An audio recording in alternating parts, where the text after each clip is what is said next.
Si tu m'as donné ta vie, je te donne la mienne. Dans le froid de la nuit, mon cœur t'appartient. Et quand la tristesse arrive, je sais tu es là, toujours près de moi. Bon samedi, bienvenue à votre émission La Victoire de l'amour. Si vous saviez comment je suis heureux de vous retrouver tous les matins depuis plus de 22 ans pour qu'on puisse ensemble miser sur la priorité des priorités. Et comme on le fait à tous les samedis, on rejoint notre petite sœur sourire à nous, Angèle.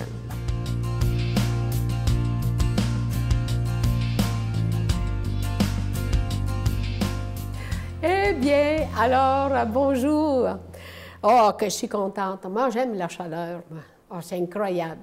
J'aime ça quand il fait chaud, parce qu'à ce moment-là, on se dit, bon, on a profité à plein. Et puis, ça nous invite à fraterniser. Les gens sortent, ils s'en vont au bord de l'eau, puis ils jasent, puis ils pique-niquent, puis ils se trouvent heureux. Et on sent que tout le monde sort. Même les oiseaux chantent. Puis j'en ai un dans la cour que je lui chante, c'est un cardinal. Je lui fais... Puis il me répond. Imaginez-vous, hey, je suis toujours fascinée. Il y a une sœur qui a dit, le cardinal vous appelle. Alors le matin, je sors dehors, puis je fais...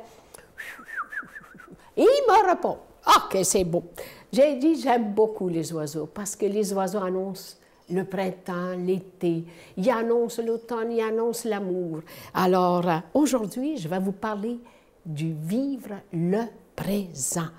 Vivre au présent, c'est important de vivre le présent. Parce que souvent, on regarde le passé, on regarde tout ça, mais le présent. Profitez-en parce que le présent passe vite. C'est comme un petit oiseau. Zing! Il s'en va. Alors, le moment présent est un frêle passerelle. Si tu la charges de regrets d'hier, de l'inquiétude de demain, la passerelle cède et tu perds pied. Voilà. Alors, il ne faut pas le charger du passé. Tu dis de ce qui s'en vient, vis. Profite-en à plein le présent. Le passé, Dieu le pardonne. L'avenir, Dieu le donne.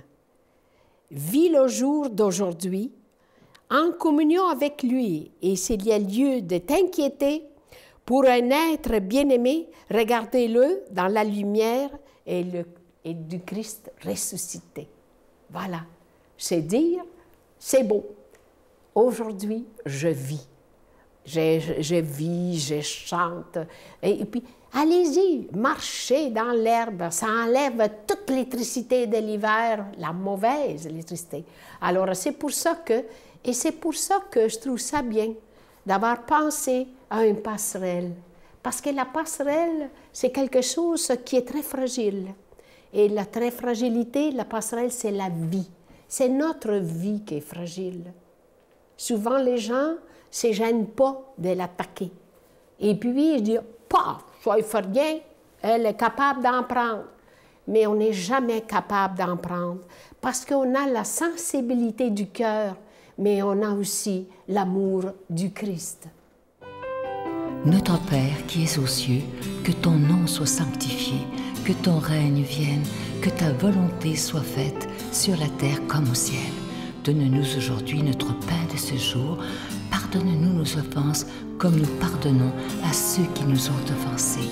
Ne nous laisse pas entrer en tentation, mais délivre-nous du mal, car c'est à toi qu'appartient le règne, la puissance et la gloire pour les siècles des siècles. Amen. La Victoire de l'amour vous invite à sa retraite spirituelle dans le centre du Québec les 6, 7 et 8 octobre 2017 sous le thème « Découvrir Dieu comme un Père ». Venez vivre des moments de ressourcement inoubliables en compagnie de Sœur Angèle, l'abbé Stéphane Roy, Pierre Faubert, psychologue, le docteur Gaëtan Brouillard, Brigitte Bédard, Sylvain Charon, Miguel Padilla et la présence exceptionnelle de Franck Nicolas, conférencier reconnu mondialement, à l'hôtel et suite Le Dauphin à Drummondville. Réservé au 514-523-4433 ou sans frais au 1-888-811-92-91. Venez découvrir comment Dieu, notre Père, nous aime sans jamais nous juger.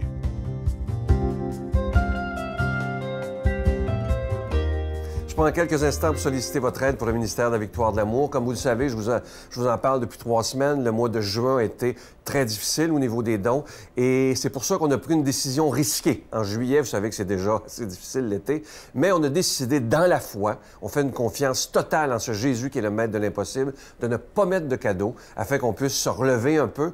Et moi, je vous fais confiance. Vous savez que si on doit vous demander des dons, c'est qu'on doit payer pour être à la télévision, pour la production, la diffusion sur le réseau TVA. Alors, on n'a pas de subvention, c'est vraiment la prière soutenue des gens, mais aussi les dons que vous donnez, évidemment. Je vous rappelle que vous recevrez aussi un reçu pour fin d'impôt, mais sans vous, cette émission ne pourrait pas continuer. Alors, je vous remercie de tout cœur de ce don spécial que vous ferez pour le mois de juillet. Je vous donne l'adresse. La Victoire de l'Amour, casier postal 120, succursale Boucherville à Boucherville, le J4B 5E6, je vous la redonne. La Victoire de l'Amour, casier postal 120, succursale Boucherville à Boucherville, le J4B 5E6. Également par téléphone, par carte de crédit, du lundi au vendredi, dans le 514-523-4433, 523-4433 ou sans frais. Le 1-888-811-9291, 1-888-811-9291 et aussi sur notre site Internet, le www.lavictoiredelamour.org. Et aujourd'hui, je mets au défi en particulier ceux qui, et je le sais qu'il y en a beaucoup, qui écoutent l'émission depuis des années et n'ont jamais dit « Ah, bien là, je vais décider de les aider. » Alors, soyez pas juste spectateurs, mais soyez des gens avec nous qui décident de mettre les mains à la pâte et d'annoncer la parole de Dieu par votre nom. Merci de tout cœur.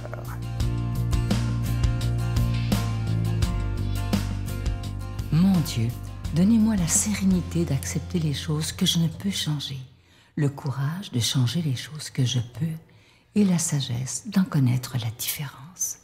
Amen. Aujourd'hui, la parole de Dieu est proclamée par notre ami Hugues Pelletier.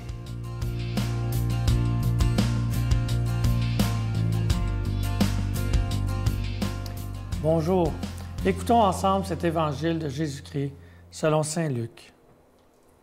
Chemin faisant, Jésus entra dans un village. Une femme nommée Marthe le reçut. Elle avait une sœur appelée Marie qui, s'étant assise aux pieds du Seigneur, écoutait sa parole. Quant à Marthe, elle était accaparée par les multiples occupations du service. Elle intervint et dit, « Seigneur, cela ne te fait rien que ma sœur m'ait laissé faire seule le service? Dis-lui donc de m'aider. » Le Seigneur lui répondit, « Marthe, Marthe, tu te donnes du souci et tu t'agites pour bien peu de choses. Une seule est nécessaire. Marie a choisi la meilleure part. Elle ne lui sera pas enlevée. » Acclamons la parole de Dieu. On a longtemps pensé que Jésus ici voulait comparer dans les communautés religieuses les communautés dites actives aux communautés dites contemplatives. C'est pas ça du tout. Ça n'a aucun bon sens. Marthe aurait pu dire à ce moment-là, si la contemplation est bien meilleure, alors tu vivras d'amour et d'eau fraîche. Si ce que mon service ne vaut rien à tes yeux. Et il n'aurait pas mangé beaucoup. Il faut comprendre ici que Marthe et Marie, qui étaient les sœurs de Lazare, invitent Jésus et ses apôtres. Donc, en partant, on a 13 invités, plus Marie et Marthe, on est rendu à 15 repas. C'est certainement long faire un repas pour 15 personnes. Alors, Jésus ne lui reproche pas ici de servir. C'est pas ça. D'ailleurs, c'est intéressant de voir, on n'a pas le ton et on n'a pas le non-verbal. Alors, souvent, quand on écrit un texto ou un courriel à quelqu'un, dans notre susceptibilité moderne, on va avoir tout de suite un reproche. Est-ce que Jésus fait vraiment un reproche? Il le fait avec beaucoup d'amour, beaucoup de charité. Dans le fond, c'est toujours pour nous reprendre, pour notre bonheur quand Jésus nous parle. Qu'est-ce qu'il lui dit? Probablement que Marie travaillait avec elle aussi. Elle s'est assise au pied et elle s'est laissée prendre parce que Jésus devait être extraordinaire à écouter. Lorsque la parole de Dieu, parce qu'il nous parle encore aujourd'hui par sa parole, ça nous nourrit lorsqu'on l'écoute. Alors Marie s'assoit et Marthe se démène. Alors qu'est-ce que Jésus lui reproche? Il lui reproche de s'agiter. Il lui reproche de tellement vouloir en faire qu'elle passe peut-être à côté de l'essentiel, même qu'elle oublie peut-être le sens de son service. Pourquoi elle sert? Elle sert pour avoir un invité. Quand on invite quelqu'un dans la maison, c'est pour s'asseoir avec lui. C'est pour vivre une communion avec lui. Imaginons qu'on inviterait des gens à souper chez nous et qu'on dit, on veut tellement bien les servir qu'on les laisse poireauter dans le salon, on s'en va faire l'entrée. On arrive à un moment donné, on dit, venez à la table, on lui sert l'entrée, on retourne dans la cuisine, on revient plus tard pour les servir. Finalement, on ne les aurait pas vus de la soirée. Nos invités seraient probablement très fâchés, ou en tout cas très tristes. Ils diraient, on aurait perdu le sens de l'invitation qui était de s'asseoir avec eux et d'échanger. Ce que Jésus lui dit, c'est, tu veux tellement en faire que tu passes à côté de l'essentiel et ça devient superficiel. Est-ce que dans nos vies, ça ne peut pas nous arriver? L'activisme qu'on appelle. Surtout qu'on est dans une société où on est tellement, on court, on est à la course. Même pour les vacances, on court, il faut aller à l'autre bout du monde, on revient. Souvent, on est plus fatigué au retour qu'au départ. Est-ce qu'on n'est pas un peu en train de passer à côté de l'essentiel? Pour vivre l'essentiel, qui est quoi? Qui est les relations humaines, qui a un sens à sa vie, qui est la relation avec Dieu, il faut s'asseoir, il faut s'arrêter, il faut contempler, il faut adorer, il faut écouter la parole de Dieu. Et il faut prier. Et prier, c'est vraiment un don, c'est donner du temps à Dieu. Jésus-Christ priait. Lui, le Fils, lui, de condition divine, priait, mais il dit pourquoi il priait. Pour faire la volonté de son Père. Mais comment peut-il la connaître s'il ne se met pas à son écoute? Et nous, on n'est pas plus grand que le Christ. Quand est-ce qu'on prend le temps de s'arrêter pour l'écouter? Mais c'est intéressant de voir que qu'est-ce qu'on fait que Dieu nous dit quand on s'arrête? Il nous met en marche, il nous envoie en mission. Il va nous dire d'aller vers nos frères et sœurs. Il va nous demander, est-ce que tu as aidé le pauvre? Est-ce que tu as nourri la famille? C'est lui qui nous met en marche. Sauf qu'au lieu de vouloir nous s'agiter, puis aller à gauche puis à droite comme une poule pas de tête qu'on entend des fois, c'est lui qui va nous dire où aller, quoi faire, aller voir les bonnes personnes. C'est aussi profond que de dire, est-ce que c'est moi qui veux sauver le monde ou est-ce que c'est Dieu qui sauve le monde? Il veut passer par moi dans toutes mes limites, mais c'est lui qui peut passer par moi, par son Esprit Saint. Ce qu'il reproche, c'est de s'agiter. Et nous, aujourd'hui, est-ce qu'on prend le temps de l'écouter? Est-ce qu'on prend le temps de s'arrêter? Est-ce qu'on prend le temps de se nourrir? Et ça va changer notre vie. Et même que je peux aller un petit peu plus loin, à Medjugorje, ont vécu l'expérience que plus ils priaient, plus la journée de travail était efficace. Je l'ai expérimenté dans ma vie. Seigneur, si je prends une demi-heure, je n'arriverai pas. Et c'est comme si Marie faisait le travail pour nous. On arrive le soir et ma journée est faite. Seigneur, donne-nous le goût de nous arrêter pour t'écouter et se nourrir de toi. Merci de nous bénir, Seigneur, toi qui es Père, Fils et Esprit Saint. Amen. Je vous salue Marie, pleine de grâce. Le Seigneur est avec vous. Vous êtes bénie entre toutes les femmes, et Jésus, le fruit de vos entrailles, est béni. Sainte Marie, Mère de Dieu, priez pour nous pauvres pécheurs, maintenant et à l'heure de notre mort. Amen. Je vous invite à ne pas manquer demain l'émission dominicale. Je reçois avec beaucoup de joie le docteur Luc Chaussé. C'est une entrevue qui m'a beaucoup touché parce qu'imaginez, ce médecin prend le temps, entre autres, de prier pour ses patients. Il me disait même qu'il y a de la peine lorsqu'il a une mauvaise nouvelle à annoncer. Pour lui, ce sont des personnes humaines. Et vous allez voir, c'est rare comme entrevue d'entendre un médecin, surtout qui prie pour ses patients. Moi, j'ai trouvé ça extraordinaire. Et vous allez voir une foi absolument à déplacer les montagnes, cet homme. Ne manquez pas ça demain, le docteur Luc Chaussé. Bonne journée, à demain. C'est sûr que j'ai de la compassion, on s'attache à nos patients.